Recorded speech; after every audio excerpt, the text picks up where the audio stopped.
Jada is back at it, here to give everyone another Dexter-related video. In this one, I'm going to be ranking the top 13 antagonists, villains, or enemies of Dexter.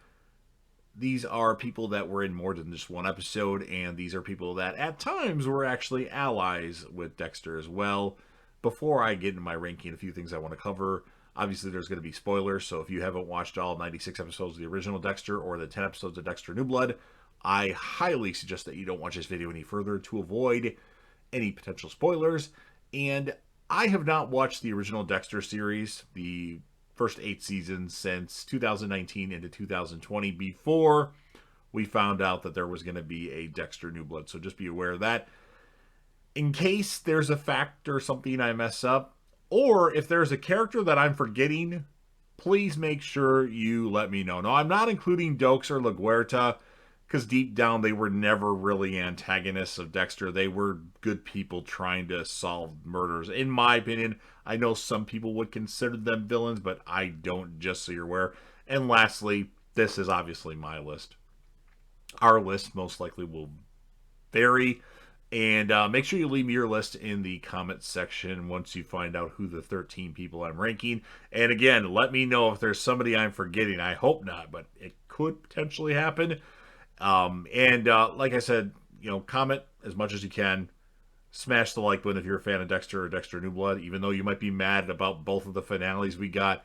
And don't forget to hit that sub button and subscribe to the channel and join the team and show your support. So let's start it off with the villain or antagonist or enemy. I'm not sure what I'm going to call them, but I'll call them all that. That comes in 13th place, and that would be, in my opinion, Louis Greene. He was at one point Masuka's lab assistant.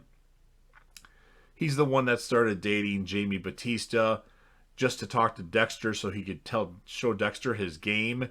And then Dexter didn't really give a shit about it, and then that made him upset. So he took some evidence and put it in Dexter's house, the hand of one of the Ike's truck killer mannequin things. And he didn't really do anything aside from that. And he was in the show from season 6 into early season 7, and then got killed by Issac Sirko. So Louis Greene, he's not very memorable, but I feel like he's more of a villain than Dokes or LaGuerta, in my opinion. So that's why I put him at number 13. The villain / antagonist that I chose to come in 12th place for me would be a character from season 3 of Dexter, and that would be George King, the Skinner. So the Skinner was around the entirety of season 3. There were a lot of people dying and being skinned, but we didn't find out it was George King until very late in the season. And by then, Miguel Prado had already taken the reins of the antagonist of the season. And then you have Miguel Prado get killed, I think in episode 11, if my memory serves me correct. And then George King gets like one episode. The most significant thing that he did was he captured Anton and skinned Anton, but didn't kill him. He didn't get a chance to. And then Dexter and him meet. Dexter beats him and kills him. And that's the end of George King. And I felt it was very lackluster. He could have been so much more if they would have put more focus into him and maybe less focus into Miguel. In my opinion, Miguel should have been around for 2 seasons. I think that would have been a good character to keep around for 2 seasons. Because him and Dexter were really tight, and by the end it was already done like that. Like, they should have stretched that out if Jimmy Smits would have been available, which I don't know what his status was at that point in time. But due to the lacklusterness of George King, that's why I put him in at number 12. Number 11 for me is going to be a character that was in season 6 of Dexter, and that would be Travis Marshall, the Doomsday Killer. I just did not like this character. It's played by Colin Hanks, who did a good job. I guess I just don't like the religious aspect of that particular season. I saw the supposed twist coming a mile away when he's talking to Edward James Olmos' character, Geller, all this time, but nobody else is talking to Geller. And then we find out, of course, that Geller isn't really alive. He's been dead for years. And Travis Marshall just talks to people like Dexter does when Dexter talks to Harry, and Harry's not really there. But all in all, he didn't really do anything that great. He didn't really affect Dexter all that much. He did kidnap Harrison at the end of season 6, but Dexter got him back and eventually killed Travis Marshall. And then right after he's done stabbing him, he sees Deb there, and Dexter's like, "Oh God." So that's why I chose to put Travis Marshall so low on the list at number 11. Number 10 for me is going to be a character from Dexter season 1, and that would be Brian Moser, aka Rudy, the ice truck killer, Dexter's long lost brother. Now, some people would put him higher on the list, and I can definitely appreciate that, but he really didn't do anything. I mean, he was going to kill Deb. I don't really know why he really wanted to kill Deb, because she was in the way of them bonding again. I don't know, but he's just playing mind games with Dexter the whole time, it seemed like to me. And it just, again, he didn't really affect Dexter all that much. I mean, other than the Deb stuff, but he didn't kill anybody close to Dexter that would, impact him. It was just somebody, mentally, when he found out it was his brother, that would affect him a little bit. But all in all, I mean, I liked Brian Moser, but he just didn't have a big effect on Dexter, and that's why I put him at number 10. Number 9 for me would be a character that was in season 5 of Dexter, and that would be Jordan Chase. Now, I'm not going to include any of his lackeys. I'm just going to put Jordan Chase on here. Of course, he was the head of the gang that would have the women in the barrels that Deb was investigating. And I thought he was a cool villain, but again, he didn't really affect Dexter at all. Now, he affected Lumen, but he did not affect Dexter. Nothing really affected Dexter that he did. But since he seemed more cooler than the previously named villains that I've named, especially Lewis Greene, I put him a little bit higher. I mean, one could argue that Brian Moser should be ahead of Jordan Chase, and I definitely could consider that. And maybe for my next ranking, I will do that. Because I'm going to rewatch Dexter again, because I just have to after watching Dexter New Blood now. But that's why I put Jordan Chase, number 9. Number 8 for me is going to be one that we're going to be in a disagreement over, and that would be Oliver Saxon, a.k.a. Daniel Vogel. Now, a lot of people do not like this character as the main villain of Season 8, the brain surgeon.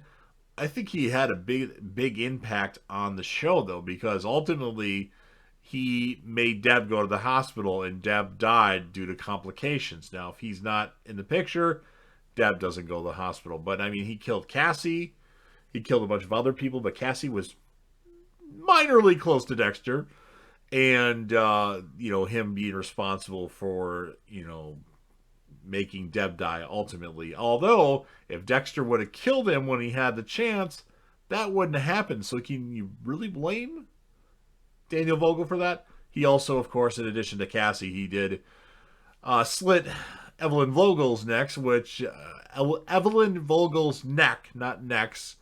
That was pretty crazy. So he definitely killed some people that affected Dexter, and I thought he doesn't get enough credit. I thought he was pretty decent. More decent than Travis Marshall, who's a character I don't like. More decent than Lewis Greene, that's for sure. The Skinner, yeah, he wasn't anything. So that's why I put Saxon or Oliver Saxon or Daniel Vogel, whatever you want to call him, number 8. Number 7, one of my favorite characters on Dexter, a character that was in season 2 of Dexter, and that would be Lila.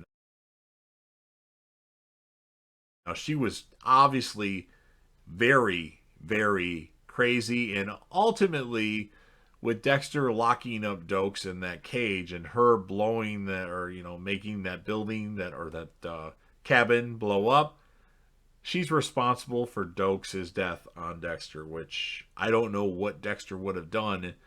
It would have been interesting to see how that played out if Dokes wouldn't have died, if Dexter really would have turned himself in, or if Dexter would have let him go and then let Dokes go to the authorities like he's the Bay Harbor Butcher. But all the evidence that he didn't know about, that Dexter planted, had his fingerprints all over everything because he knocked him out and put his fingerprints on stuff. That would have been interesting to see how it played out. But it didn't play out that way because Lila intervened and blew up Dokes, which I thought was a really stupid ending for that character because Dokes was fucking awesome.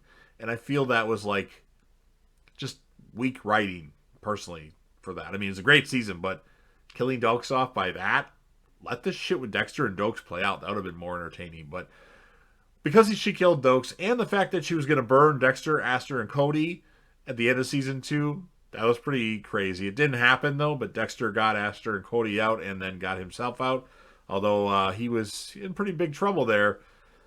And Lila had some funny lines like, pardon my tits, and just great stuff, and comforting Dexter when he wanted to kill the guy that's responsible for his mom's death, or one of the people responsible for his mom's death. So that's why I had to put Lila pretty high in the list at number 7. Number 6 for me is probably going to be one that you're going to disagree with, and that would be a character that was on season 5 of Dexter, and I'm talking about Stan Liddy. Now, Jordan Chase was the main villain, but also Stan Liddy, who was a cop, a crooked cop, a dirty cop, that cut a deal with Quinn to try to, get some cash and do this and do that. He worked as like a PI, essentially, for Joey Quinn, trying to investigate Dexter, and he was pretty good at it, actually, and he even captured Dexter at one point. He took pictures of Dexter and Lumen on the boat, dumping bags into the ocean. So good old Peter Weller, a.k.a. Robocop, was pretty formidable. Now, he died a little bit quicker than I would have anticipated, but for what he was supposed to do and for how long he was on the show, I think his impact is pretty high. A lot of these characters you can kind of sympathize with, not a lot, but he's just dirty and you don't care about Stan Liddy. So that's why I put Stan Liddy at number 6.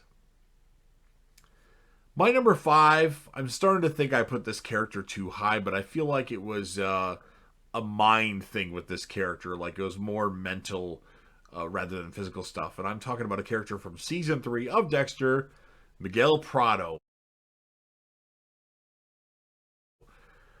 Prado and Dexter were very close at one point. They were very close friends, and then eventually he let Miguel into his world and his ritual and him following the code and killing people, and then Miguel wanted to kill whoever, and he killed the I don't remember her name, but the journalist lady, I think that's what she was.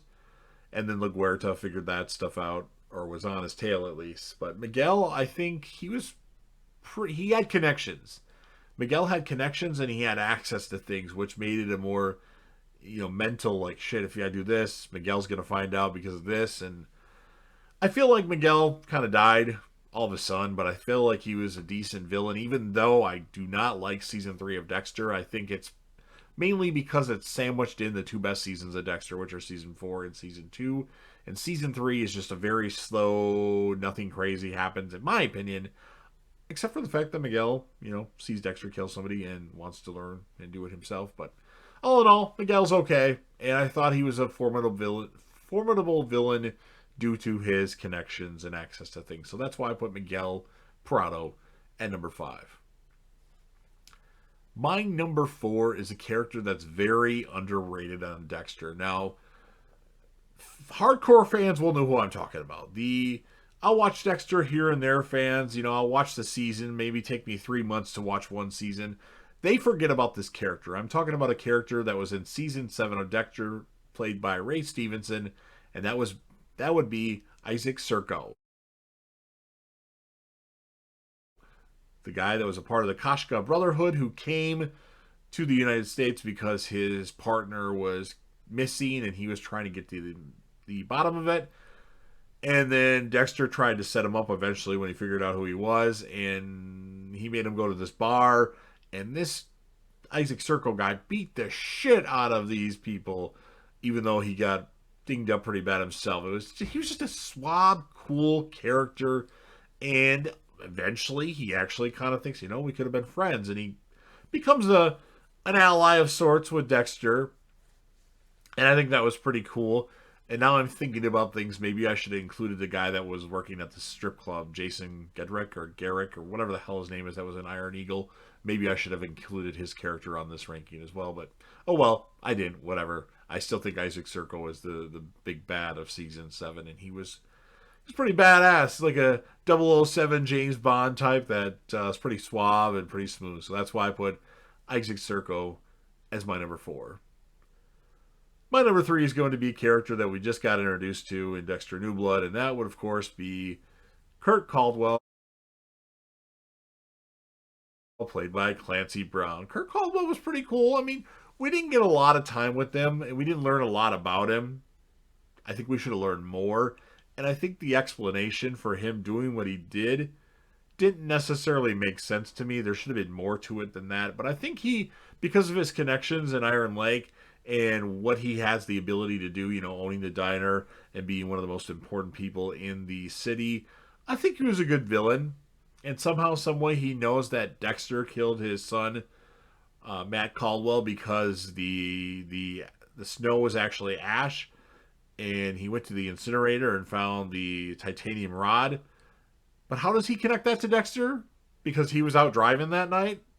And okay, that's a very, very big plot hole there. That doesn't make sense. But we're not talking about plot holes. We're talking about the villains, and I think Kurt Caldwell was pretty good, and he was the elaborateness of his trophy room. That was pretty crazy. So that's why I put Kurt Caldwell my number 3. Coming in at number 2 for me, and I think a lot of you will maybe disagree with this one, but I think this person is a very good antagonist on Dexter. Now, obviously, this character became a ally with Dexter, and I'm talking about a character from season 7 and 8 of Dexter, played by Yvonne Strahovski, and that would be Hannah McKay. I really, really like Hannah McKay, and I thought she was very formidable. She'll poison you, and you never know when she's coming. She's sneaky, and she's smart, and she has these plans.